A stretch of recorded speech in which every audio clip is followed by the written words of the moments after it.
Donnybrook is about 2 hours drive from Perth and only half an hour from the large regional city of Bunbury. If the name sounds Irish, then it's no coincidence, because the first European settlers in the area were 5 men from Ireland. Donnybrook seems to be a popular choice for a location name, as there are no less than 5 in Australia alone. Apart from Western Australia, there's a Donnybrook in Queensland, New South Wales, Victoria and South Australia as well.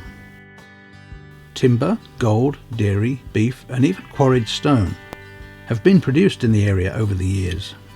Donnybrook freestone was used in the construction of many important buildings in WA, including the Supreme Court, Claremont Teachers College, the chapel at Guildford Grammar, St Mary's Cathedral, the General Post Office and the Commonwealth Bank in Forest Place, just to name a few.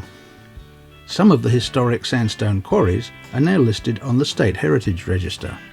Today, Donnybrook is the centre for beef, potatoes and fruit growing, with apples being among the most prominent, and an apple festival is held each Easter. The area was partly responsible for the development of the Granny Smith apple, but the apple was not first produced there, despite the town being trumpeted at one time as the home of the Granny Smith.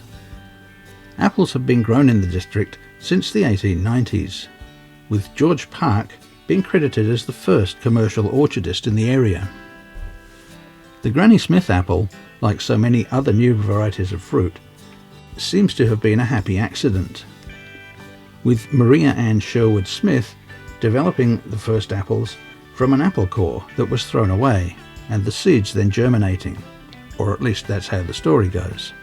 The new variety of apples were first popular in New South Wales, and their arrival in Donnybrook also seems to have come about by chance. A Mr. Chapman was dealing with a nursery in New South Wales, and as part of a consignment, he was sent a couple of the new apple trees.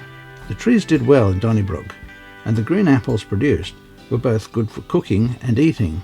The apples were first known locally as Chapman's Late.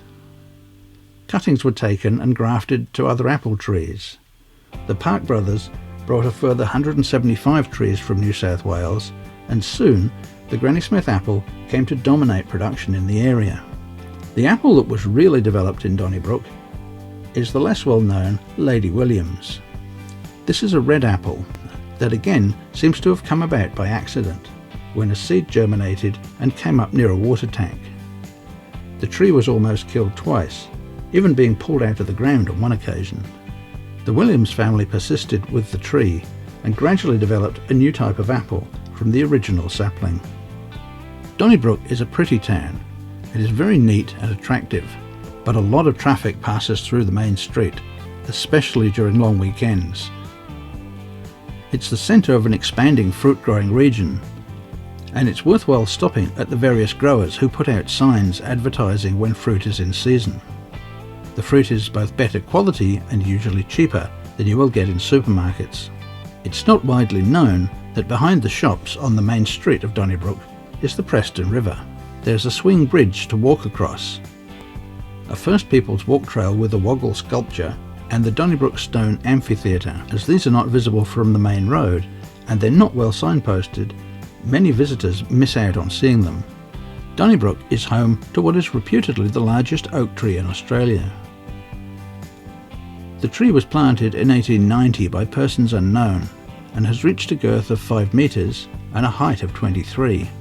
Settlement in the area began in 1842 with the aforementioned 5 Irishmen, led by George Nash, and 4 male servants moved into the area and attempted to establish a farm for breeding horses and beef cattle. This was unsuccessful, so they tried sheep farming. In this venture, they were even less successful. One of the original party, James Bessonet, took up land closer to Boyanup, but again the venture failed. In 1845, he tried one more time before giving up and returning home to Ireland. Small-scale settlement of the area continued on and off from 1850 to 1870. Some sources say the town was originally called Irish Town, but there's no proof, and the name Donnybrook was in use as early as 1843. The railway arrived in the area in 1891, and the Old Tin Shed, also known as the Agricultural Hall, was constructed in 1896. There were small gold finds in the area, and the first person known to have prospected for gold was G.W. Simpson.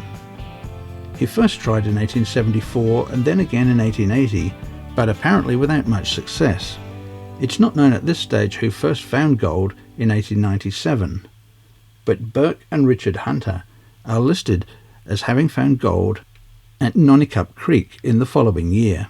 Work undertaken by a Mr. Modest Mariansky then led to the Donnybrook Goldfields Limited Company being established in about 1898.